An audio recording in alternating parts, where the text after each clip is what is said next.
Hey guys, Drifter here. Today I've got a video for you about quickscoping in Advanced Warfare. Should it be allowed or not, or could we just get rid of quickscoping? We're going to be doing a community poll in this video to try and see what the greater community thinks about quickscoping, get some hard numbers behind this. The gameplay that you're seeing right now is from Cross. He is probably the best sniper that I know, and because I can't quickscope very well, he decided to donate some footage. You'll see some of my sniping gameplay later on, but we're going to open up with a little 3-minute free-for-all victory from him.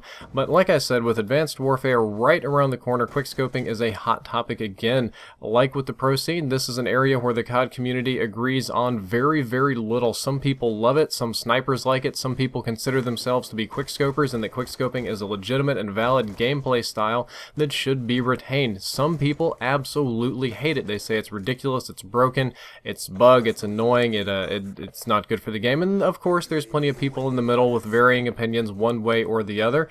That is why I talked to some friends of mine at iPlayCOD, which is the biggest Call of Duty fan site, forum, community site there is, and also generally the friendliest because they have a no troll tolerance policy. If you troll on there, you're pretty much gone for good. So we're setting up a community poll that is 5 questions long. You can go there right now. It's the first link in the description, and tell the people at iPlayCOD what you think about quickscoping. And the cool thing about this is we asked around, and if this gets enough traffic, if we get enough people to actually go to that poll and fill it out and we get a good enough sample size, then there will be representatives from Sledgehammer Games checking it out to see what you're interested in. There will also be people from Infinity Ward and Treyarch and the greater, Call of all the studios are going to look and see what the community, which is you guys, think about quickscoping. So it's you and the iPlayCOD people.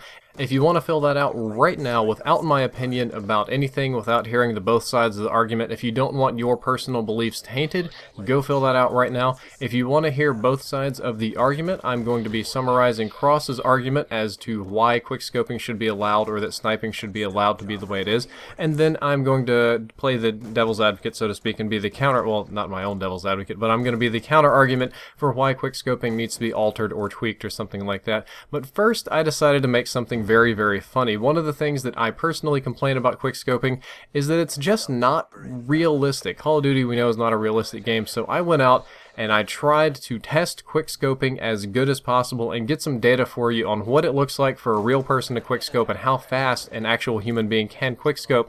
The editing process got a little bit out of hand. It was just so goofy looking, I decided to add some montage music. So the next, I would say about 2.5–3 minutes, is me actually quickscoping so you can see how it looks, and then we move into the more serious stuff. So this is our real life quickscoping testing. I'm here with a Remington 7 mag, or R700 from COD 4, and accepted TMAC 92, who is an Afghanistan veteran and Purple Heart recipient. He was supposed to be the designated marksman for his squad, but that didn't exactly work out. Why is that? Because the guy in front of me did not want to carry the saw because it weighs a lot. So you got to carry the saw, yes, and the other guy got to carry the more accurate weapon. But what we're going to be doing today is testing how quickly you can quickscope and how accurately. I already know we've already done accuracy testing in the past. We've already shown that footage. But the problem is we could not find a single gun range in the state of Texas that would allow us to quickscope. We called around, well, basically the DFW and extended areas. Not one single gun range would allow you to attempt to quickscope on the range, which there's obvious reasons for that. So we're doing it here in my backyard. One thing you'll notice about this weapon is I can put my hand through it. The bolt has been removed from the sniper rifle, which means it cannot fire. And even still, we're not going to point it at people, and we're not going to put our fingers on the bang switch. The camera's on a tripod and nobody's back here, so this couldn't really get any safer. Impossible to fire. This is a better bat than it is a rifle right now. So what we're about to do is we're going to test the quickscoping method. I'm going to go back here to the edge of the yard. I'm going to run forward towards the camera, and when I feel like I can hit a target accurately, I'm going to yell bang. Ozzy.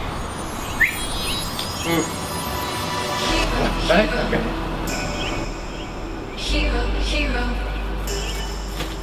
hero, hero. I wanna be a hero, hero.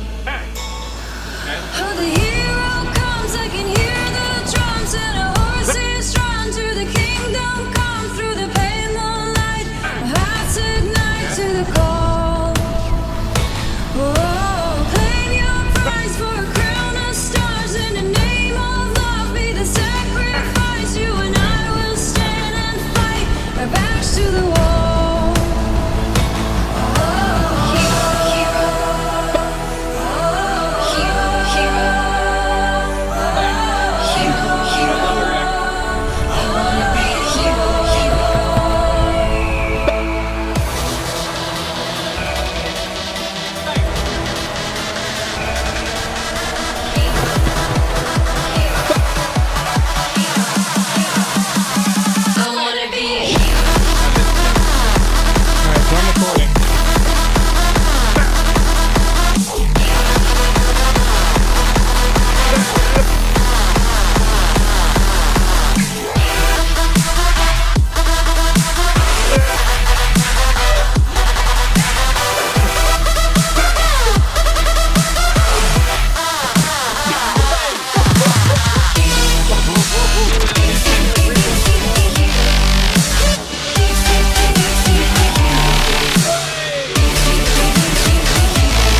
Well, from that data, if you can call that data, you can see that quickscoping takes, on average, about 1.2 to 1.3 seconds, depending on who's doing it and their level of expertise. And again, we were not firing just as soon as we pulled the rifle up, but rather we were firing as soon as we could accurately see down the scope and believe that we could hit the camera, which was about 2 meters in front of us. But for now, let's talk about Cross's argument for why quickscoping should be kept, or why it's not necessarily a bad thing. Number one on his side is he says that the hate for quickscoping has to do with selection bias. Selection bias is when you hear something or you see something that's really extreme, you remember it disproportionately to how probable it is. The example that I'll give you is gaming related and quickscoping related. If you run around with submachine guns, assault rifles, shotguns, whatever, you probably kill a lot of snipers. When you see a sniper, you probably don't consider them to be a threatening target, easy target, matter of fact, and you kill them often. However, in that 1 out of 5, 1 out of 10, 1 out of 4, whatever small improbable amount of times that the sniper is able to quickscope you, or I'll say fast snipe in close quarters combat, it's jarring, it's abnormal, it's very extreme and memorable, and you don't forget it. But what you don't remember, you remember that much, much better than all of the other times where you were able to easily kill them. This can be true of earthquakes, of airplane crashes. A lot of people think airplane crashes are way more probable than they are, just because when it does happen, it's something that's so extreme, it's really memorable. When I was a kid and I played cards when I was like 9 years old, before I knew what a selection bias was, I always thought that jacks were my lucky card, and because of this, it only further increased the selection bias. Every time I got a couple of jacks or 3 jacks, or whatever, when I was playing poker, I thought, oh yeah, this is definitely because I have a jack. It's definitely more probable than the other cards, which isn't true. His next argument is that quickscoping is pretty much always disadvantageous. Practically, realistically, if you have a sniper rifle in close quarters combat, you're never really going to have the advantage over, say, a one-shot kill shotgun user, or a submachine gun user, or an assault rifle user. You've got the ability to shoot once. Sometimes it's quickscoping, depending on the game, can take about 3/4 to maybe a little bit over a second. Actually, not that different, but a little bit faster than our real-life testing. However, if you miss, you're pretty much screwed. You're not going to get another shot unless the other person is terrible. And in the time it takes you to shoot, they could probably have already fired a couple of shots. Mathematically speaking, what he says is true, that in most of the scenarios, quickscoping is not the time to kill advantage when you consider how long it takes to scope in, or how long it should take. But again, that's not how we remember it. His next argument is that it requires a high degree of skill, that quickscoping is not easy. This is something that I can personally attest to an extent, as I am not personally as good of a quickscoper as he is, and obviously people that practice this more get better at quickscoping over time. It does take some degree of skill, some sort of trick to master. Even if you think it's a broken game mechanic, you have to learn how to abuse that mechanic. Next up is that current game modes, maps, and time to kill do not favor snipers at all. That generally speaking, snipers are just at a disadvantage in Call of Duty games because they've gravitated towards smaller maps, to more clustered sight lines, faster time to kills, game modes that aren't very practical for snipers for that matter. So that if you're running a sniper, you're not really going to be able to play the game as effectively as, say, an assault rifle or a submachine gun user, and that sniper is just a niche class. It's not something that you should be defaulting to all the time, which further goes toward his skill or disadvantage argument. And lastly, this is an interesting one. Cross goes just bonkers when I call him a quickscoper. He hates it. He says, no, I am a sniper. And I'm like, no, you're a quickscoper. He's like, no, I am a sniper, and quickscoping is a tool in my sniping kit. He says, I don't like quickscoping. I just have to be able to shoot quickly because there's bad guys coming for me, and if somebody's in my face, I'm going to try to quickscope them before I just let them kill me, and because the game allows me to do it, I'm definitely going to try, and I'm going to do it. Quickscoping is one tool I'd gladly sit back in the back of the map and pick people off all day if that were possible. Of Cross's points, I do agree with him that selection bias is at play. You probably kill a lot more snipers than they kill you. However, the times that you do get quickscoped or trick-shotted are much more memorable. Quickscoping is generally disadvantageous. I don't think the disadvantage is as extreme as he thinks it is, but there's definitely not an advantage to quickscoping.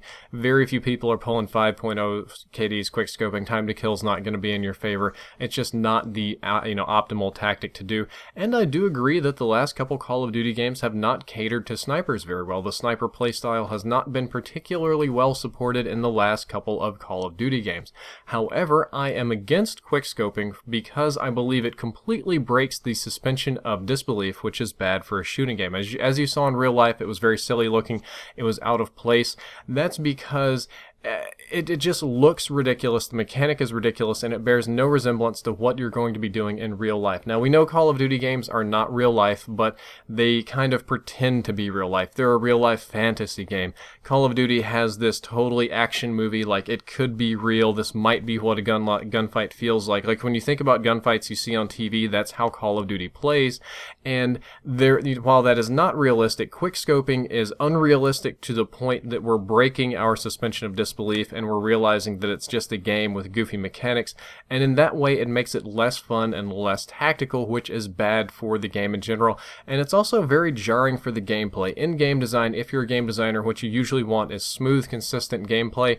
Maybe you do want a lot of variables. Maybe you have a high skill game where you want people to pull off crazy stuff that doesn't happen very often, but what you don't want is clunky gameplay or jarring gameplay. Jarring is where something that should not happen, that you don't expect to happen, that comes out of nowhere and completely breaks your flow of the game. It just kind of destroys the player's understanding of the game. And unless you're playing a psychological horror game where you want that, thing jarred or shaken or destroyed, then it shouldn't be happening in a shooter game. If I'm point blank with my shotgun looking at a guy with a sniper rifle and he turns around and 360 quickscopes me, that breaks my suspension of disbelief that I'm playing a shooter game. And it's also very jarring because everything that I've been told that, my powerful shotgun, my close range, my ability to react, my lighter weapon, my all this stuff doesn't mean anything to somebody that's just using a goofy game mechanic. And I do believe that there is a luck component to this skill. There's a skill component and a luck component. We all know that it does in some way rely on the auto-aim. Different games have had this to different amounts. The most recent two games have been more punishing, to where there has been a greater skill component in Black Ops 2 and Ghost. However, in previous games, it was much more forgiving on the hitboxes and auto-aim, and there is still a little bit of that in new games. So I don't really like things that have a large luck component. However, my personal opinion on quickscoping and Call of Duty Advanced Warfare is going to surprise you. I have been steadfast against quickscoping in other games. However, in Advanced Warfare, I don't think I'm really going to care. I mean, Advanced Warfare has super jumps, jetpacks, hover bikes, Spider-Man wall climbing, exosuits, super punches for that matter, amidst all these crazy things. And I think I saw a railgun in the trailer. I don't believe quickscoping is really going to ruin my suspension of disbelief. This game feels like it just took all the stuff that previous Call of Duty games did and just went into outer space with it. Like, we're just going as far and as crazy as we can possibly do.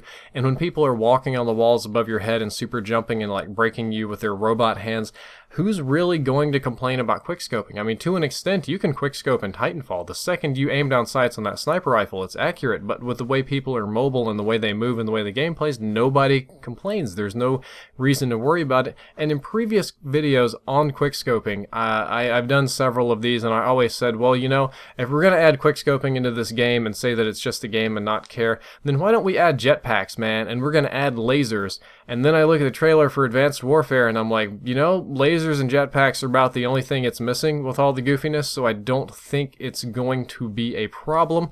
However, if the gameplay is similar to what we've experienced in Call of Duties before, then it definitely will be a problem, at least for me personally. But I thought it was important for you to see what quickscoping looks like in real life, to hear Cross's coherent, good argument, which as a sniper, he's probably the smartest one that I've met, and I think that's a really good quality for him, and then hear my counter argument and my opinions. And I do hope that you go and fill out that poll, because there will be important people looking at it for good community feedback. Hope you enjoyed the video. If you did, don't forget to like, favorite, and subscribe. Drifter out.